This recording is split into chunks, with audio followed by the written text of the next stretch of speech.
આ સાથે સમાચાર સુરતથી પ્રાપ્ત થયા છે। સુરતના પાંડેસરામાં વિદ્યાર્થીઓ દ્વારા વિરોધ કરવામાં આવ્યો છે, જેમાં રિક્ષા ચાલકોએ ભાડું વધારતા લોકો દ્વારા વિરોધ કરવામાં આવ્યો છે।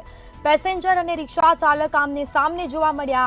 પોલીસને જાણ થતાં પોલીસ પણ ઘટના સ્થળે પહોંચી હતી। પોલીસે સમગ્ર મામલો થાળે પાડ્યો।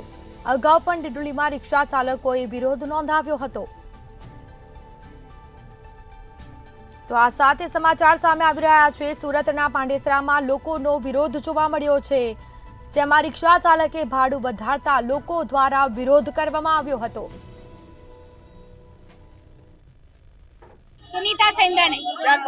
हमारी यही समस्या है, ये सिग्नल थोड़ा कम करे और रिक्शा वाले की भाड़ा जो बढ़ गया है तो हमारी सेटा ने भी भाड़ा बढ़ाना चाहिए, पगार बढ़ानी चाहिए, क्योंकि हमको भी पोसाए और रिक्शा वाले को भी पोसाए। बस यही समस्या है हमारी। हम 100 जने 100-150 ज्यादा है। और क्या क्या मांगे आप? हमारी तो 2-3 ही मांगे, सिग्नल कम करे और पगार बढ़ाए और रिक्शा वाले में 3 ही जन बैठे, आगे कोई नहीं बैठना चाहिए। आगे आदमी बैठे चले लेकिन लेडीज नहीं बैठना चाहिए। बस यही समस्या है। તો આ સાથે રિક્ષા ચાલકોએ ભાડું વધારતા લોકો દ્વારા વિરોધ કરવામાં આવ્યો હતો। પેસેન્જર અને રિક્ષા ચાલક આમને સામને જોવા મળ્યા, જે બાદ પોલીસ પણ ઘટના સ્થળે આવી પહોંચી હતી અને મામલો થાળે પાડ્યો હતો।